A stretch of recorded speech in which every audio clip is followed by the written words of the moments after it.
Brought to you by TechnoSpark 20 series smartphones.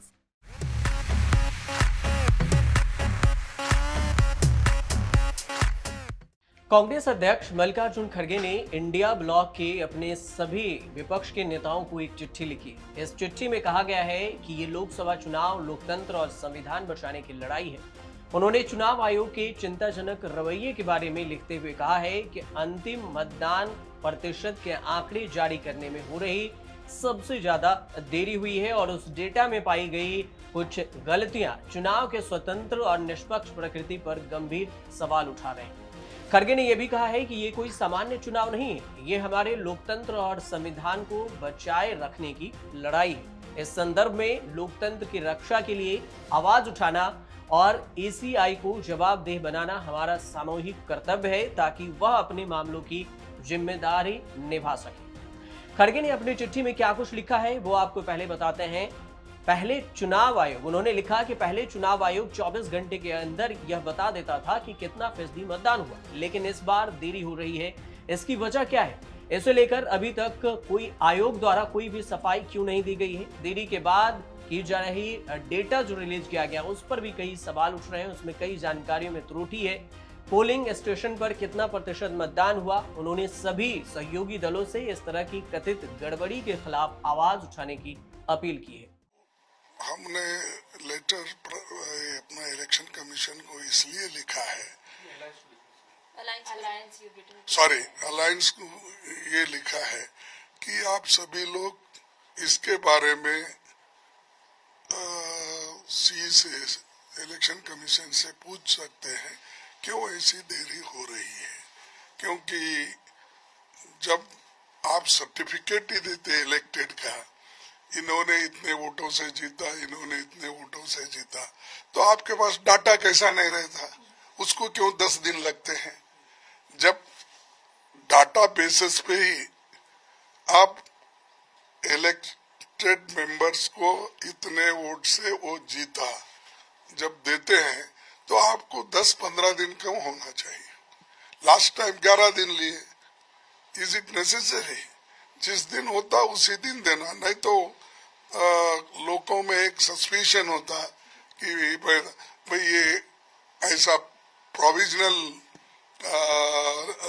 Numbers देना और कहना ये ठीक नहीं है। वहीं इसी मामले को लेकर ममता बनर्जी की पार्टी तृणमूल कांग्रेस यानी टीएमसी ने भी चुनाव आयोग को चिट्ठी लिखी। लोकसभा चुनाव 2024 के आगामी आम चुनाव के पहले और दूसरे चरण में डाले गए वोटों की संसदीय क्षेत्रवार सटीक आंकड़े तत्काल प्रस्तुत करें। साथ ही यह भी बताएं कि मतदान रिपोर्ट जारी करने में इतनी देरी क्यों हुई, इन्हें 30 अप्रैल को इतनी देर जारी क्यों किया गया, इस पर भी स्पष्टीकरण इलेक्शन कमीशन दे। उक्त चरणों के लिए मतदान प्रतिशत की कुल संख्या आंकड़ों में और मतदाताओं की कुल संख्या का भी विवरण दे। खड़गे ने चुनाव आयोग से यह भी पूछा है कि पहले चरण की वोटिंग खत्म करने की तारीख से लेकर मतदान डेटा जारी करने में इतनी देरी और जो प्रतिशत जारी किया गया है 5.5% की बढ़ोतरी क्यों हुई है? ये दो सवाल है। खड़गे की पहले चरण की वोटिंग को लेकर चुनाव आयोग ने यह भी कहा है कि 19 अप्रैल के शाम को 7 बजे तक अनुमानित मतदान लगभग 60% था, जबकि इसी तरह दूसरे चरण के अनुमानित मतदान 60.96% था। ऐसा क्यों है कि 20 अप्रैल को पहले चरण के लिए आयोग का अनुमानित मतदान प्रतिशत 65.5% हो गया और 27 अप्रैल को दूसरे चरण के लिए मतदान का यह आंकड़ा 66.7% हो गया और 30 अप्रैल को जब पहले चरण के आंकड़े जारी किए गए तो 66.14%, दूसरे चरण में 66.71% के आंकड़े की पुष्टि की गई।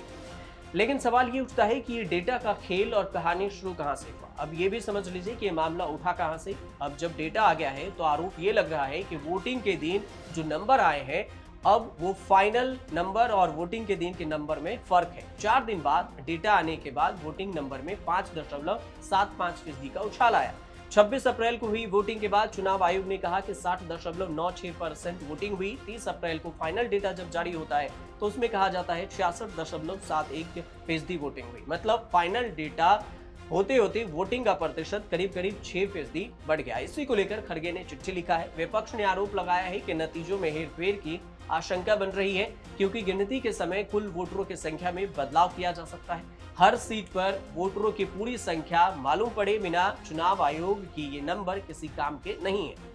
इन सब विवादों के बाद भी ये फैक्ट बना हुआ है कि 2024 के लोकसभा चुनाव को लेकर वोटर्स ने जोश कम दिखाया है। 60% और 66% 2019 के मुकाबले देखें तो ये कम है। इसका विश्लेषण अपनी अपनी सुविधा के अनुसार से भी किया जा रहा है। विपक्ष मान कर चल रहा है कि कम वोटिंग का मतलब बीजेपी की हार हो रही है। बीजेपी निश्चिंत है कि एनडीए की 400 सीटें आ रही है। फाइनल डेटा आने के बाद तीसरी थ्योरी ये भी बन पड़ी है कि 2 फेज में वोटिंग इतनी भी कम नहीं हो रही है जिससे चुनाव का खेल पलट जाएगा। हालांकि देखना ये होगा कि ये जब तीसरे फेज के भी डेटा आते हैं तो उसमें क्या कुछ परसेंटेज निकल कर आते हैं, कितने फीसदी मतदान हुआ, उसके बाद ही आगे के समीकरण को बनाया जा सकता है। फिलहाल आप देखते रहिए।